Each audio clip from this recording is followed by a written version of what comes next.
करते हैं क्विकली, जल्दी से। तो पहला हमारा वर्ड भी है क्विकली, तो इस वीडियो को हम क्विकली क्विकली ख़त्म करेंगे। तो आइए स्टार्ट करते हैं। क्विकली, क्विकली का मतलब होता है जल्दी से। क्विकली मीनिंग है इसका जल्दी से। इसके सेंटेंस कैसे क्रिएट करेंगे? She ran quickly to catch the bus, वह बस पकड़ने के लिए तेजी से दौड़ी। अब यहाँ पे मीनिंग देखेंगे। शी का मतलब होता है वह, रैन का मतलब होता है दौड़ी, क्विकली का मतलब होता है तेजी, कैच द बस, बस पकड़ने के लिए। She ran quickly to catch the bus, वह बस पकड़ने के लिए तेजी से दौड़ी। Next, slowly. स्लोली का मतलब होता है धीरे से। अब इसका सेंटेंस कैसे? द टर्टल मूव स्लोली, जो टर्टल है वो क्या है? स्लोली स्लोली चल रहा है, मतलब कछुआ धीरे धीरे चलता है। अब यहाँ पे टर्टल का जो एडजेक्टिव बता रहा है, विशेषता बता रहा है कि कैसे चल रहा है, तो स्लोली स्लोली चल रहा है। अब इसका मीनिंग देखेंगे। द टर्टल, कछुआ हो जाता है, मूव्स का मतलब होता है चलता, स्लोली का मतलब होता है धीरे। द टर्टल मूव स्लोली, कछुआ धीरे धीरे चलता है। Next is carefully. केयरफुली का मतलब होता है सावधानी से, ध्यान रखिए। केयरफुली का मतलब होता है सावधानी से। सेंटेंस है आपका, लिसन टू मी केयरफुली, इसका मतलब है मेरी बात ध्यान से सुनो। मीनिंग हो जाता है यहाँ पे, लिसन का मतलब होता है सुनो, केयरफुली का मतलब होता है ध्यान से, टू मी मेरी बात केयरफुली, मतलब टू मी केयरफुली मेरी बात ध्यान से सुनो। तो ये था आपका first, second and third word, जिसको रिलेट करके हमने सेंटेंस क्रिएट किया। आइए देखते हैं फोर्थ वर्ड आपका क्या रहेगा। आइए हमारे साथ कंटिन्यू बने रहिए। तो फोर्थ वर्ड है स्टूडेंट्स आपका क्वाइटली। क्वाइटली का मतलब होता है चुपचाप। अब इसी को यूज़ करके हमने सेंटेंस लिया, please speak quietly in the library, कृपया पुस्तकालय में धीरे बोलें। मीनिंग देखेंगे। प्लीज़ का मतलब होता है कृपया, स्पीक का मतलब होता है बोलें, और क्वाइटली का मतलब धीरे होता है। इन द लाइब्रेरी पुस्तकालय, तो please speak quietly in the library, कृपया पुस्तकालय में धीरे बोले। Next is often. आप इसे ऑफन भी बोल सकते हैं, ऑफ्टन भी बोल सकते हैं, ध्यान रखिए। आप दोनों इसका प्रोनाउंसिएशन कर सकते हैं, मतलब ऑफन ऑफ्टन दोनों बराबर है, मतलब दोनों सही हैं, बराबर नहीं कहेंगे, दोनों सही हैं, दोनों का उच्चारण ठीक है। कंफ्यूज नहीं होना। ऑफ्टन भी ठीक है और ऑफन भी ठीक है। हिंदी मतलब होता है अक्सर। अब ऑफन का सेंटेंस क्या है? आई ऑफन गो देयर, मैं अक्सर वहाँ जाता हूँ। मीनिंग है, आई का मतलब होता है मैं, ऑफन का मतलब अक्सर, गो का मतलब है जाता, देयर का मतलब वहाँ। सेंटेंस को रिपीट करेंगे, आई ऑफन गो देयर, मैं अक्सर वहाँ जाता हूँ। नेक्स्ट है आपका सडनली। सडनली का मतलब होता है अचानक। तो इसका इंग्लिश सेंटेंस है इसका, ही सडनली अटैक्ड मी, मुझे अचानक उसने अचानक मुझ पर हमला कर दिया। अटैक मतलब होता है हमला, उसने अचानक मुझ पर हमला कर दिया। इसके मीनिंग देखेंगे। ही का मतलब हो जाता है उसने, सडनली का मतलब हो जाता है अचानक, अटैक्ड का मतलब हो जाता है हमला, मी का मतलब मुझे। तो ही सडनली अटैक्ड मी, उसने अचानक मुझ पर हमला कर दिया। तो ये था आपका सिक्स्थ वर्ड। अब देखेंगे नेक्स्ट है आपका इमीडिएटली। इमीडिएटली का हिंदी मतलब होता है तुरंत। सेंटेंसेस का, please come to my office immediately, please come to my office immediately. Hindi में बोलेंगे कृपया तुरंत मेरे कार्यालय में आए। ऑफिस का हिंदी होता है कार्यालय, ठीक है। अब इसमें मीनिंग देखेंगे। प्लीज़ का मतलब तो आपको पता चल गया होगा, अभी तक हमने कर लिया है। कृपया होता है, कम का मतलब होता है आए, ऑफिस का मतलब होता है कार्यालय, इमीडिएटली का मतलब होता है तुरंत, और टू मी के लिए आप लेंगे मेरा। Please come to my office immediately, कृपया तुरंत मेरे कार्यालय में आए। नेक्स्ट है आपका ऑलवेज। ऑलवेज की हिंदी हो जाती है हमेशा।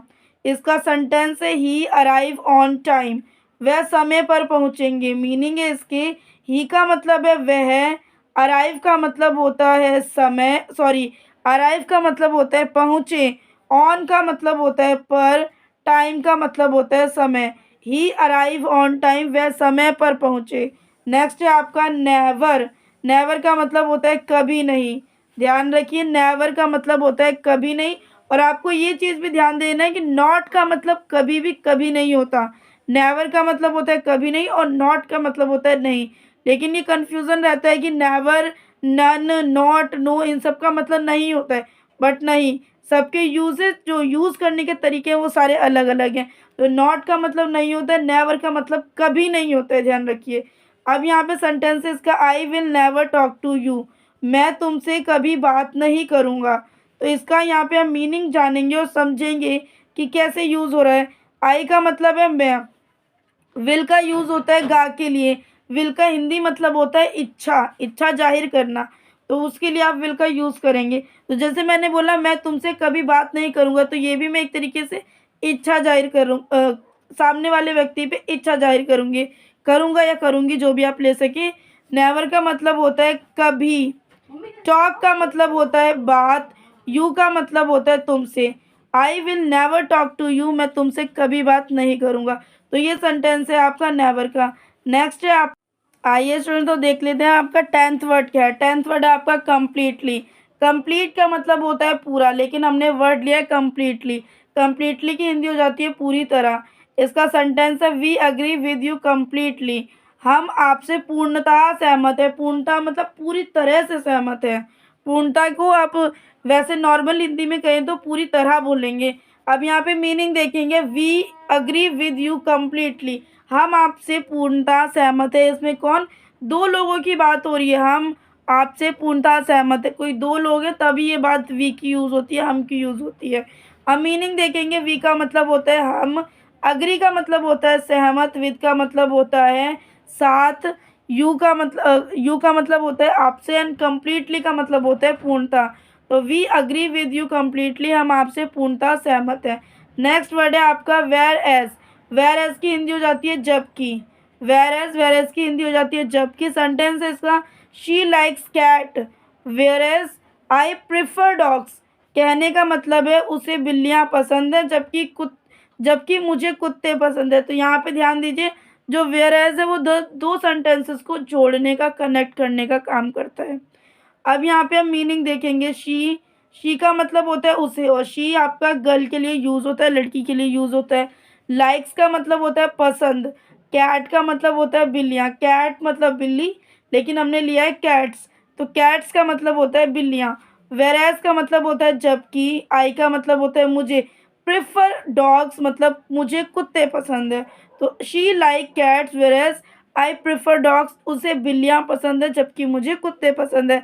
Next, certainly. सर्टेनली की हिंदी हो जाती है निश्चिंत रूप से। It will certainly rain tomorrow, कल अवश्य ही बारिश होगी। तो यहाँ पे मीनिंग देखेंगे, इट का मतलब होता है, इट पहले ये ध्यान रखिए किसके लिए यूज़ होता है। इनिशियली ये सामान के लिए यूज़ होता है, और बच्चों को बताना भी चाहिए इनिशियली कि किसके लिए यूज़ होता है। इट आपका सामान के लिए यूज़ होता है। विल का हमने अभी बात करी थी कि जब इच्छा जाहिर करनी होती है या गा गे गी की बात हो, तब आपको विल का यूज़ करना होता है। सेंटेंस में सर्टेनली का मतलब होता है निश्चिंत या अवश्य कह सकते हैं। सर्टेनली के दो मतलब है, निश्चिंत रूप से भी कह सकते हैं, या अवश्य कह सकते हैं, या आप जरूरी कह सकते हैं। रेन का मतलब होता है बारिश, टुमारो का मतलब होता है कल। It will certainly rain tomorrow, कल अवश्य ही बारिश होगी। नेक्स्ट, नेक्स्ट है आपका नाउ। नाउ का मतलब होता है अब। सेंटेंस है इसका, शैल आई लीव नाउ, क्या अब मैं चला जाऊं। तो शैल आई लीव नाउ का यहाँ पे मीनिंग देखेंगे, शैल आई का मतलब होता है मैं चला जाऊं, लीव का मतलब होता है चला या जाऊं, और नाउ का मतलब होता है अब। तो यहाँ पे एक तरीके से आपसे क्वेश्चन पूछा जा रहा है। शैल का यूज़ भी आपको तब करना होता है जब कहीं पे क्वेश्चन की बात करी जाए या किसी से क्वेश्चन पूछा जाए। तो शैल आई लीव नाउ, क्या अब मैं चला जाऊं। यहाँ पे सामने वाला व्यक्ति किसी दूसरे सामने वाले व्यक्ति से आज्ञा या परमिशन लेता है, तब शैल का यूज़ होता है। तो शैल आई लीव नाउ, क्या मैं कल चला जाऊं। नेक्स्ट है आपका 14। 14 है आपका सो दैट। सो दैट का मतलब होता है ताकि। तो यहाँ पे इसका सेंटेंस है, I will go to London so that I can learn English. इसका हिंदी मतलब है मैं लंदन जाऊँगा ताकि अंग्रेजी सीख सकूँ। मीनिंग देखेंगे तो आई का मतलब होता है मैं, विल का मतलब होता है। अब यहाँ पे देख लीजिए, सका सकी के लिए आपको जब यहाँ पे बात हो रही है सका की, तो यहाँ पे सका सकी सके की बात हो तो कैन का यूज़ करना होता है, और यहाँ पे विल के लिए आपको गा का यूज़ करना है। तो यहाँ पे भी आपके एक तरीके से दो सेंटेंस है जिसको जोड़ने का काम कर रहा है दैट। दैट से क्या हो रहा है, दो सेंटेंसेस आपस में जुड़ रहे हैं। एक बार और ध्यान से सुनिए, I will go to London so that I can learn English. मैं लंदन जाऊंगा, तो यहाँ तक का आपका एक सेंटेंस है। और अंग्रेजी सीख सकूं, वो एक अपनी अलग बात है, मतलब एक अलग सेंटेंस है। और ताकि क्या कर रहा है, इन दोनों सेंटेंसेस को जोड़ने का, कनेक्ट करने का काम कर रहा है। तो ये चीज़ है यहाँ पे। और इंग्लिश में कहें तो सो दैट, ये सेंटेंस को कनेक्ट करने का काम कर रहे हैं। अब मीनिंग देखेंगे तो आई का मतलब होता है मैं, विल का मतलब, विल गो का मतलब होता है जाऊंगा, लंदन का मतलब लंदन है। लंदन एक तरीके का क्या है आपका, प्लेस में आ जाएगा, क्योंकि वो नाउन है और नाउन के अंदर वो आता है आपका प्लेस के अंदर। सो का मतलब होता है ताकि, सो दैट का आई कैन लर्न इंग्लिश, अंग्रेजी सीख सकूं। ध्यान रखिए, कैन के लिए आपको सका, सकी, सके यूज़ करना है, और विल के लिए आपको गा, गे, गी यूज़ करना है। तो ये था आपका 14 वर्ड। आई होप आपको समझ आ गया होगा। ध्यान रखिए, सो दैट का मतलब ही है ताकि। अब आइए स्टूडेंट, तो देख लेते हैं आपका 15 वर्ड क्या है। रैरली, रैरली का मतलब होता है कभी कभार। लेकिन स्टूडेंट्स यहाँ पे आपका बाय मिस्टेक ये सेंटेंस टाइप हो गया, बट ये सेंटेंस नहीं है रैरली का। रैरली का सेंटेंस ऊपर ये लिख दिया गया है, ही रैरली शाउट एट मी। इसका मतलब होता है वह कभी कभार मुझ पर चिल्लाता है। ही रैरली शाउट एट मी, वह कभी कभार मुझ पर चिल्लाता है। तो ये रहेगा आपका रैरली का सेंटेंस। आइए देखते हैं नेक्स्ट सेंटेंस आपका कौन सा है। नेक्स्ट सेंटेंस है आपका हेयर। हेयर की हिंदी होती है यहाँ, और इसका सेंटेंस है कम हेयर। कम हेयर का मतलब होता है यहाँ आओ। तो कम का मतलब होता है आओ, और हेयर का मतलब होता है यहाँ। तो कम हेयर, यहाँ आओ। स्टूडेंट्स, तो आपका 17 वर्ड है नियर। नियर का मतलब होता है पास में। आइए इसी का यूज़ करके सेंटेंस देखते हैं कैसा है। डोंट कम नियर मी, मेरे पास मत आओ। तो डोंट की हिंदी हो जाती है मत, कम के लिए आओ, नियर मी मतलब मेरे पास। तो डोंट कम नियर मी, मेरे पास मत आओ। नेक्स्ट सेंटेंस है टुडे। टुडे का मतलब होता है आज। तो यहाँ पे आपका सेंटेंस है कैन वी मीट टुडे, क्या हम आज मिल सकते हैं। कैन वी मीट टुडे, क्या हम आज मिल सकते हैं। तो इसका मीनिंग है कैन आपने यूज़ किया है, क्योंकि सेंटेंस में हिंदी के वाक्य में आपने सकते यूज़ किया है, इसलिए ध्यान रखिए कैन का यूज़ आपको सकता, सकते, सकी इस तरीके के शब्दों में यूज़ करना होता है। वी का मतलब होता है हम, मीट का मतलब होता है मिलना या मिल, टुडे का मतलब होता है आज। तो कैन वी मीट टुडे, क्या हम आज मिल सकते हैं। नेक्स्ट स्टूडेंट्स, तो आपका 19 वर्ड है इवन इफ। इवन इफ का मतलब होता है भले ही। सेंटेंस है इसका, even if he becomes very rich we always be my friend. कहने का मतलब है भले ही वह बहुत अमीर हो जाए, वह हमेशा मेरा दोस्त रहेगा। तो इसका मतलब देखेंगे, इवन इफ का मतलब होता है भले ही का मतलब होता है वह, बिकम्स वेरी रिच बहुत अमीर हो जाए, ये है मतलब। तो दूसरे में आपका ही विल ऑलवेज हमेशा, माय फ्रेंड मेरा दोस्त रहेगा। तो सेंटेंस को एक बार और रीड करेंगे, even if he becomes very rich he will always be my friend. भले ही वह बहुत अमीर हो जाए, वह हमेशा मेरा दोस्त रहेगा। ये सेंटेंस है आपका। 20 सेंटेंस है आउटसाइड। आउटसाइड का मतलब होता है बाहर। आउटसाइड का मतलब होता है बाहर। सेंटेंस है इसका, गो आउटसाइड मतलब है बाहर जाओ। तो गो का मतलब होता है जाओ, बाहर का मतलब होता है आउटसाइड। तो ये थे आज के हमारे 20 वर्ड्स, जो कि मोस्ट इंपॉर्टेंट वर्ड्स है, जो सेंटेंस को क्रिएट करने में मदद करते हैं। आई होप आपको हमारा वीडियो पसंद आएगा। पसंद आए तो प्लीज़ वीडियो को लाइक करना है, कमेंट करना है, शेयर करना है। चैनल पर नहीं तो चैनल को सब्सक्राइब कर लेना, और अपना फीडबैक देना बिल्कुल मत भूलिएगा। और अगर आपको ऐसे यूज़फुल वीडियो देखने हैं तो इस वीडियो के डिस्क्रिप्शन में आपको कुछ वीडियो के लिंक मिल जाएंगे, जिससे आपको इंग्लिश बोलने में हेल्प मिल सकती है। तो इस वीडियो के डिस्क्रिप्शन में मिल जाएंगे वो वीडियो के लिंक, वहाँ जाके आप विजिट कर सकते हैं। मिलते हैं नेक्स्ट वीडियो में, और जल्दी से अपने दोस्तों के साथ शेयर कर दीजिए, और मिलते हैं नेक्स्ट वीडियो में।